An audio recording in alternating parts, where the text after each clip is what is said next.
বন্ধু, আমরা সবাই জীবনে বড় হতে চাই, সফল হতে চাই। তার জন্য আমরা অক্লান্ত পরিশ্রমও করি।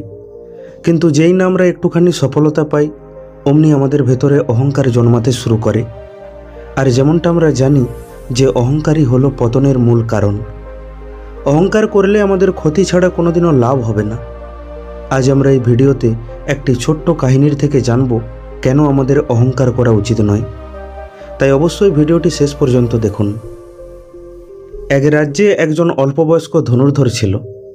সে নিজের রাজ্যে লক্ষ্যভেদের যত রকমের প্রতিযোগিতা হয়েছিল সবেতেই সে জয়লাভ করেছিল।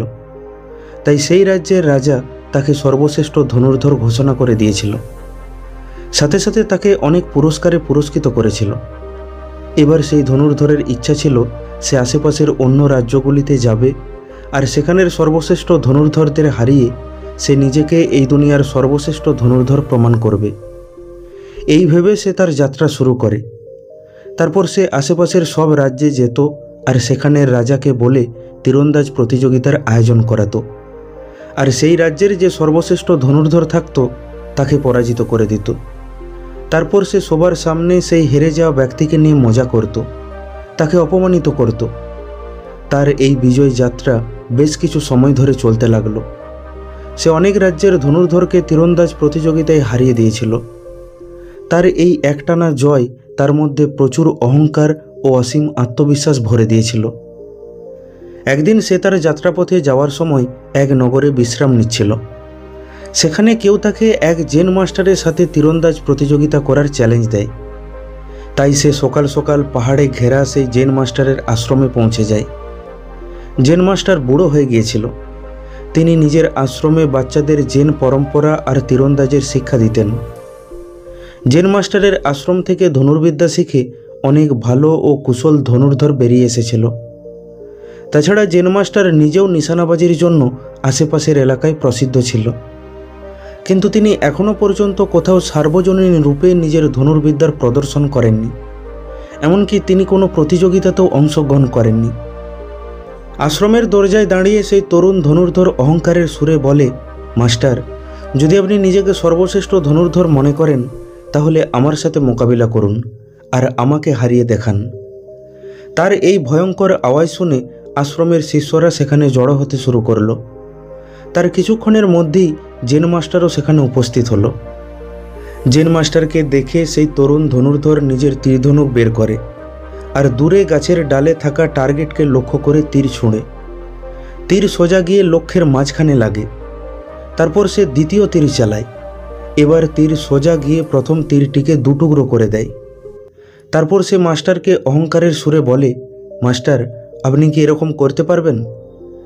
জেন মাস্টার এই সব কিছু শান্ত হয়ে দেখছিলেন। তিনি কিছুই বলছিলেন না। তিনি কেবল হাত দিয়ে ইশারা করে তরুণ ধনুর্ধরকে তার পিছনে যেতে বললেন। সেই তরুণ ধনুর্ধরও কৌতূহলবশত জেন মাস্টারের পিছনে পিছনে চলতে লাগলো। এরপর তারা একটা পাহাড়ে উঠতে লাগলো।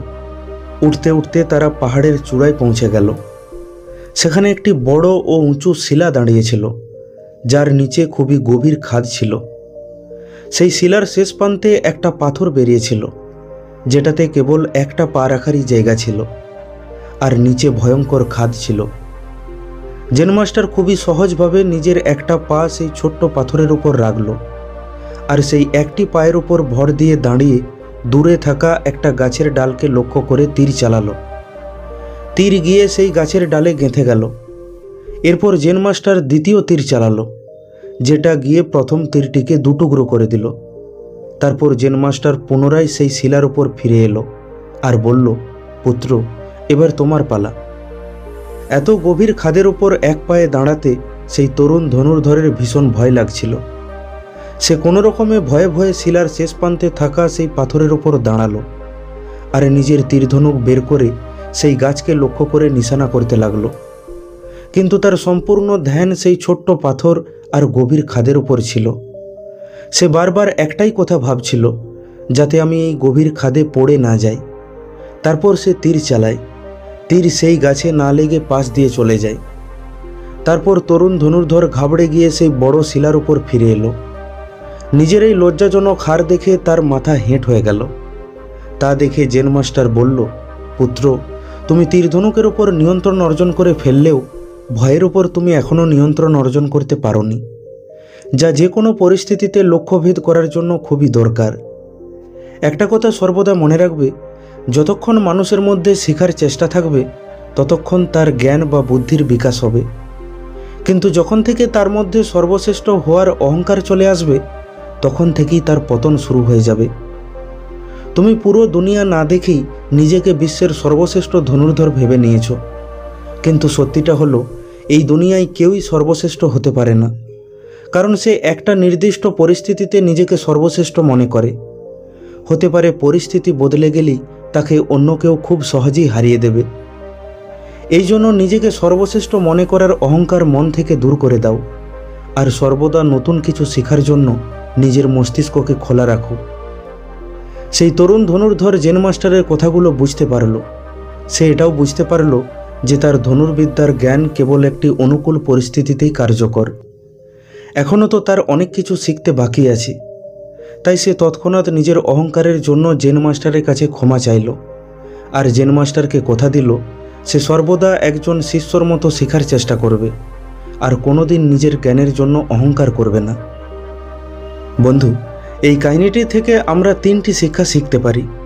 প্রথম, আমাদের কখনো নিজের ট্যালেন্ট বা ক্ষমতার উপর অহংকার করা উচিত নয়, কারণ কেউ না কেউ এমন ঠিকই থাকবে যে সেই কাজে আমার থেকে কয়েক গুণ ভালো হবে, আর সে আমাকে হারিয়ে দেবে। আর যখন কোনো অহংকারী ব্যক্তি হেরে যায় তখন সে নিজেকে খুব অপমানিত মনে করে। সে মানুষের কাছে ঠাট্টার পাত্র হয়ে ওঠে। নিজের উপর বিশ্বাস আর অহংকারের মধ্যে ছোট্ট একটা পার্থক্য রয়েছে। যখন কেউ এটা বলে যে আমিও করতে পারবো, এটা তার আত্মবিশ্বাস, কিন্তু যখন কেউ এটা বলে কেবল আমিই করতে পারবো, এটা তার অহংকার। তাই আত্মবিশ্বাসকে ধরে রাখো আর অহংকারকে ত্যাগ করো। দ্বিতীয় শিক্ষা, যখন আমরা নিজের জ্ঞান সম্বন্ধে সন্তুষ্ট হয়ে শেখা বন্ধ করে দেব তখন থেকে আমাদের উন্নতিও বন্ধ হয়ে যাবে।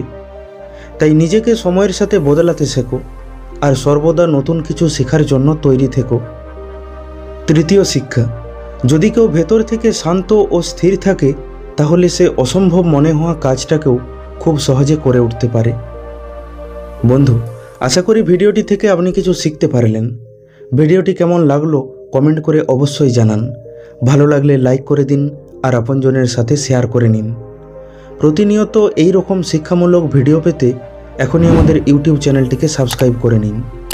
খুব তাড়াতাড়ি ফিরে আসব অন্য একটি শিক্ষামূলক ভিডিও নিয়ে। ভালো থাকবেন। ধন্যবাদ।